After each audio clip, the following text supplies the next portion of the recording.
اس مہینے کے اندر ہر مسلمان کے ذمے یہ ضروری ہے کہ وہ اپنا جائزہ لے کر یہ دیکھے کہ آیا اس کے ذمے حج فرض ہے یا نہیں۔ اگر فرض ہے تو پھر اس کی ادائیگی کے لیے اپنی تمام تر کوشش صرف کرنا بھی انسان کے ذمہ لازم۔ فرض کس پر ہوتا ہے وہ اللہ جل جلالہ نے اس آیت کریمہ میں بیان فرمایا جو میں نے ابھی آپ کے سامنے پڑھی ہے، وَلِلَّهِ عَلَى النَّاسِ حِجُّ الْبَيْتِ مَنِ اسْتَطَاعَ إِلَيْهِ سَبِيلًا، کہ اللہ کے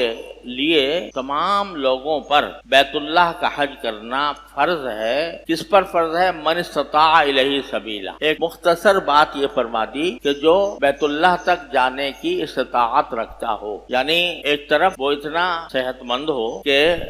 وہ سفر کر سکتا ہو، اور دوسری طرف اس کے پاس اتنے مالی وسائل ہوں کہ وہ سفر کا خرچ بھی برداشت کر سکتا ہو، سفر کے اندر جو کھانے پینے کی ضروریات ہوتی ہیں وہ بھی پوری کر سکتا ہو، اور وہاں قیام کے دوران جو اخراجات ہوتے ہیں وہ اخراجات بھی برداشت کر سکتا ہو، اور اس پر یہ بھی اضافہ ہے کہ وہ اتنے پیسے اس کے پاس ہوں کہ جتنے دن وہ حج پر رہے گا اتنے دن اس کے اہل و عیال کا جو خرچہ اس کے سب میں فرض ہے وہ بھی وہ ادا کر سکے۔ یعنی اللہ تبارک و تعالیٰ نے ایک طرف اس کو فریضہ قرار دیا اور دوسری طرف دوسرے حقوق کو نظر انداز نہیں فرمایا کہ بھئی زبردستی آدمی مشقت اٹھا کر پیدل جائے اور اس طرح پیدل جائے کہ تھکن کے بارے میں برا حال ہو جائے۔ تو قرآن نے اعلان کیا ہے کہ لا یکلف اللہ نفسا الا وسعها، اللہ تعالیٰ کسی بھی انسان کو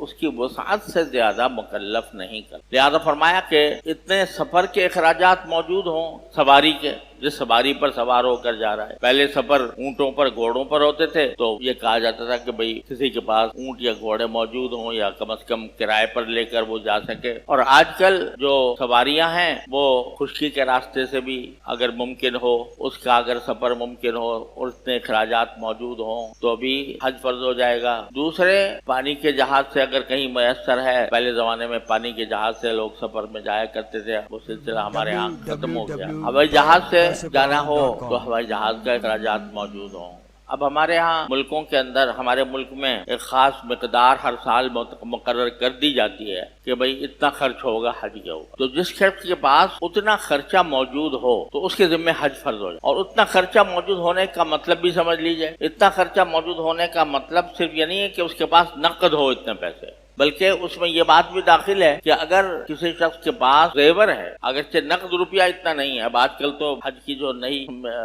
فیس آئی ہے وہ تو شاید 9 لاکھ کے قریب ہے، تقریباً 9.5 لاکھ، تو یہ ضروری نہیں ہے کہ 9 لاکھ 9.5 لاکھ اس کے پاس نقد موجود ہو۔ اگر اس کے پاس فرض کرو کہ زیور اتنا ہے، کیونکہ سونے کی بھی تو قیمت بہت بڑھ گئی ہے، تو اس واسطے اگر اتنا سونا ہے، اتنا زیور ہے کسی کی اپنی ملکیت کہ وہ اس کو بیچ کر حج کر سکتا ہے تو حج اس کے ذمہ فرض ہو جاتا ہے۔ یا اگر کوئی تجارت کرتا ہے اور اس کی مال تجارت اس کا اتنا ہے کہ اگر اس مال تجارت کو فروخت کر کے وہ حج کر سکتا ہو، اس کے ذمہ بھی حج فرض ہے۔ لہذا بعض لوگ یہ سمجھتے ہیں کہ بھئی جو زیور ہمارے صندوقچی میں رکھا ہے وہ تو اپنی جگہ رکھا ہے، اس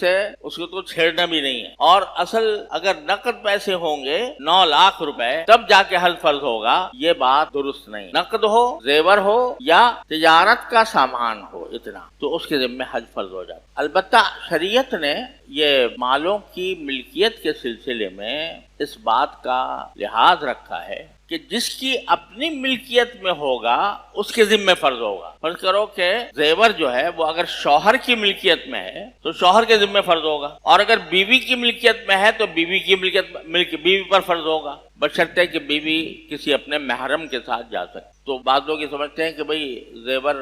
جو ہے تو اپنی ملکیت میں ہے لیکن دے رکھا ہے بیوی کو پہننے کے لیے۔ اب سوچتا ہے یہ تو بیوی کا ہے تو اس کے اوپر میرا کوئی اس کی وجہ سے مجھ پر حج فرض نہیں ہوگا، تو یہ خیال غلط۔ جس کی ملکیت میں ہے اس کے ذمہ فرض ہے، جس کی ملکیت میں نہیں ہے اس کے ذمہ فرض نہیں ہے، اللہ تعالیٰ نے فرض نہیں کیا۔